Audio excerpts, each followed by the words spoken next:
Hey everyone, welcome back to the show. I'm Joseph, and today we're diving into something I think a lot of us struggle with: taking things personally.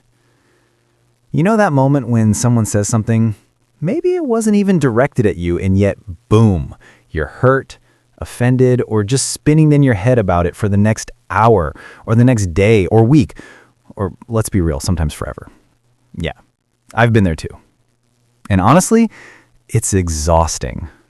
Constantly feeling attacked, criticized, or misunderstood, it's like carrying around a backpack full of bricks that you didn't even pack yourself. But here's the thing.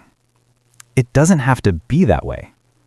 Today, I want to talk about why we take things personally, what's happening in our brains when we do, and some practical ways to let go and protect our peace. So grab your coffee or tea, or whatever makes your morning or evening, whatever time it is where you are, and let's jump in. Why we take things personally. First, let's talk about why we do this in the first place. Human brains are wired for survival, right? And part of survival is being hyper aware of social cues. If someone's upset with us, it could mean danger. That might have worked great back in the Stone Age, but nowadays, not so much. Taking things personally often comes from our ego, that little voice in our head that wants to feel seen, appreciated, and respected. When something challenges that, our ego screams, "Hey, that's about me. Protect yourself." And suddenly, a simple comment like, "That report could have been better," feels like a personal attack. It's also connected to our insecurities. If you're unsure of your worth or constantly seeking validation, you're more likely to take even neutral statements personally. So it's not really about the other person, it's about what's going on inside your own mind. And understanding that is the first step to not letting it control you. Step 1, pause before reacting. Okay, so step 1, pause. Literally stop. Take a breath. Give yourself a second or 5 to think, wait, do I really need to react to this? I know, easier said than done. But even a short pause interrupts that automatic response from your ego. It gives you space to analyze the situation. Is this about me? Or is this about the other person's mood, stress, or personal issues? For example, if a coworker snaps at you, your first instinct might be to get defensive. But if you pause, you might realize they're stressed about a deadline, not attacking you personally. That pause is like hitting the off switch on the autopilot mode that makes us take everything to heart. Step 2, separate fact from feeling. Step 2 is all about separating fact from feeling. Facts are objective, feelings are subjective. Facts: he said the presentation could be improved. Feeling: he thinks I'm incompetent. See the difference? The key is to recognize that your interpretation is not the same as the fact itself. This is huge because most of the time we react to our interpretation, not the actual situation. And interpretations can be wildly off. Try this. The next time something hurts, ask yourself, what's the actual fact here? What's my story about it? Often, just naming the difference helps you stop spiraling. Step 3, don't assume intent.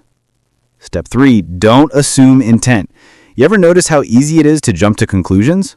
Someone posts a short reply to your message and suddenly you're thinking, wow, they're mad at me. Most of the time, people aren't even thinking about you. Their mood, their day, their stress, those are driving their behavior, not some secret plot against you. Giving people the benefit of the doubt can save you a ton of unnecessary hurt. Now let's talk about confidence. The more you trust yourself and your worth, the less likely you are to take things personally. When your sense of self is solid, external opinions become just that, opinions, not truths etched in stone. Start small. Remind yourself of your strengths. Celebrate the wins, big or small. Build habits that reinforce your sense of self, like journaling, exercise, or even just practicing daily affirmations. Confidence is like a shield. The more you have, the less the outside world can poke holes in you. Respond instead of reacting. This is where it gets real. A reaction is instant, usually emotional, and often messy. A response? Thoughtful, calm, and intentional. So, the next time someone says something that triggers you, try this. Take a breath, check your interpretation, and ask yourself, do I need to respond? If yes, respond with curiosity rather than defensiveness. For example, instead of snapping back, you might say, "Hey, I noticed you mentioned X. Can you clarify what you meant?" This does two things. It slows down the situation and opens a dialogue. Often, you'll discover that the comment wasn't personal at all. Step 6. Practice self-compassion. Here's a big one. Be kind to yourself. So often, we take things personally and then punish ourselves mentally for overreacting. Newsflash, your feelings are valid. They exist for a reason. When you notice yourself getting hurt, try saying something like, "It's okay to feel this way. It doesn't mean I'm weak, it just means I'm human." Self-compassion doesn't just make you feel better in the moment, it rewires your brain over time. You start noticing triggers, understanding your reactions, and gradually, things don't hit as hard. Step 7. Develop a detachment practice. Nope, I'm not talking about becoming a robot, but learning to detach your self-worth from external events is a game changer. Think of it like this. You're a tree. External comments are just wind passing through. You can feel the breeze, even sway a little, but you don't uproot yourself every time. Practical ways to practice detachment? Journaling. Write down what happened, how you felt, and remind yourself, this is about them, not me. Mindfulness or meditation. Observe your thoughts without judgment. Visualizations. Imagine negative words bouncing off you like a shield. This isn't instant, but over time, it builds a layer of emotional resilience. Step 8. Choose your battles. Here's a simple truth. You can't control what people say, but you can control what you let affect you. Not every comment deserves a reaction. Not every slight deserves a thought spiral. Ask yourself, is this worth my energy? Does this matter in the grand scheme of my life? Spoiler, 80% of the time, the answer is no. Save your energy for what truly matters. Step 9, laugh at yourself. Yeah, I said it. Laugh. Life is absurd, and most interactions aren't personal attacks. If you can see the humor in situations, it diffuses tension immediately. For example, someone criticizes your messy desk at work. Smile. Nod. Maybe even joke, "Yep, I call it organized chaos." Not only do you lighten the mood, but you also train your mind to not take everything seriously, which is a core skill in stopping personal offense. Step 10. Reframe your perspective. One of the most powerful tools to stop taking things personally is learning to reframe situations. Instead of thinking, "They're criticizing me," try, "They're sharing their opinion. This tells me more about their experience than mine. Maybe they're projecting their stress or frustration." Reframing doesn't mean ignoring feelings or being passive. It means consciously choosing a perspective that protects your mental space. Over time, your brain starts to default to this healthier interpretation instead of assuming offense automatically. Step 11. Strengthen emotional awareness. Another long-term habit is emotional awareness. Pay attention to what triggers you, why it triggers you, and what patterns emerge. Keep a small journal or notes app where you write down what happened, how it made you feel, how you responded, how you could have responded better. This simple practice turns reactive habits into learned behaviors. You start noticing triggers before they overwhelm you, and your responses become intentional instead of automatic. Step 12. Practice gratitude. Gratitude might seem unrelated, but hear me out.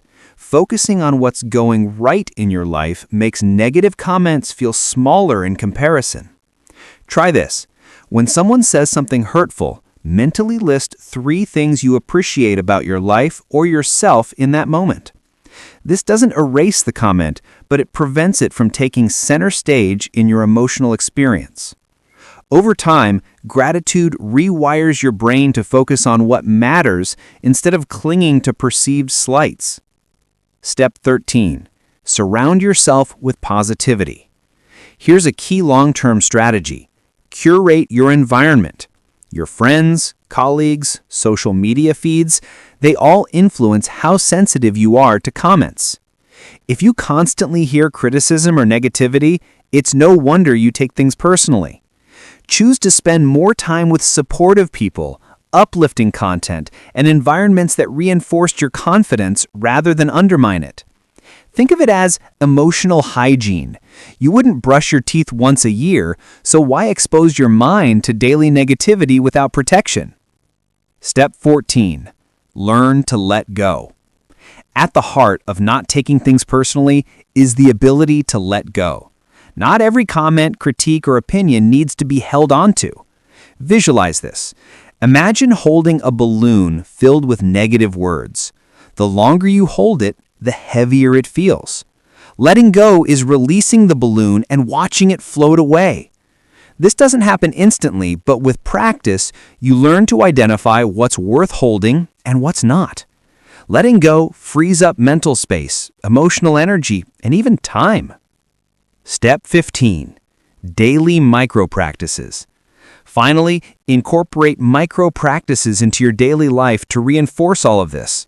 Pause for 3 breaths before responding to criticism. Ask for clarification instead of assuming the worst. Journal 5 minutes a day about triggers and responses. Affirmations. I am enough. Other people's words do not define me. Laugh intentionally at minor inconveniences or awkward moments. The more consistently you practice these, the less likely you are to take things personally. It becomes second nature. By reframing your perspective, strengthening emotional awareness, practicing gratitude, curating positivity, letting go, and embedding daily micro-practices, you're building a long-term mindset that protects you from unnecessary hurt.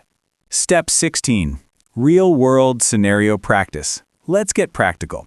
Imagine this. You post an idea at work and a colleague comments, "I don't think this will work."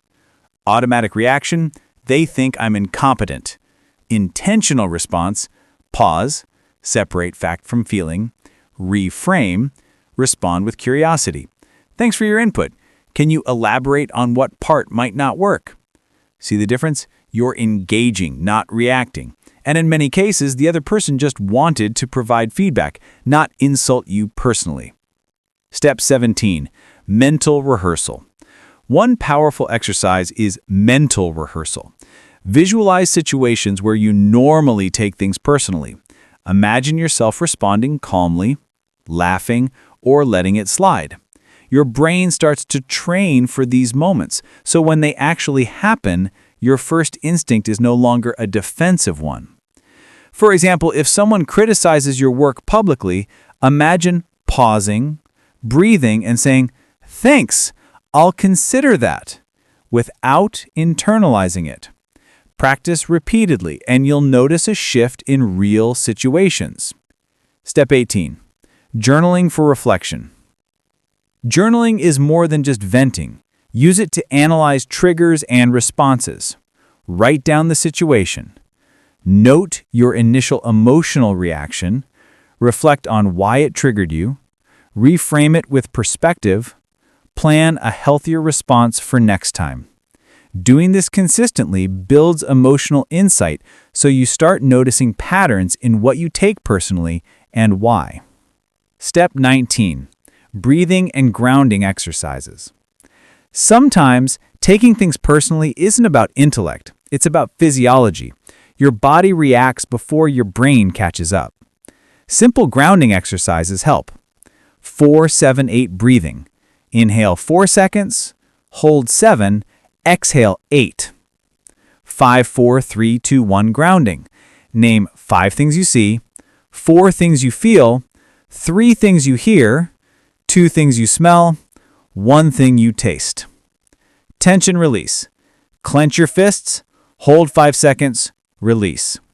These techniques calm the nervous system, giving you space to respond rather than react. Step 20. Celebrate progress.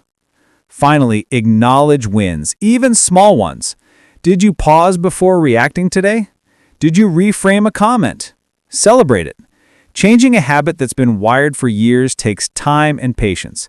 Every small success reinforces your ability to stay calm, centered, and unaffected by things that once would have hurt you deeply. Closing thoughts/outro.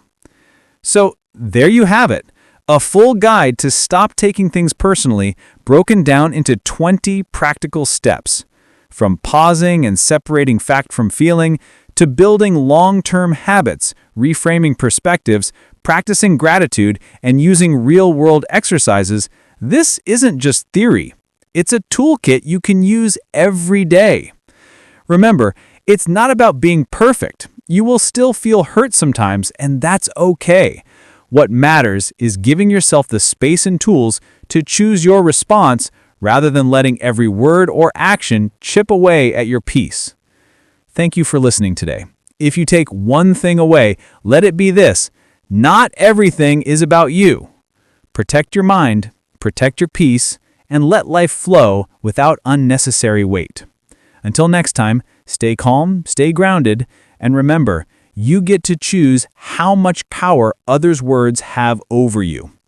Kindly like, share, and subscribe for more mindful podcasts to learn and speak English fluently while learning useful things.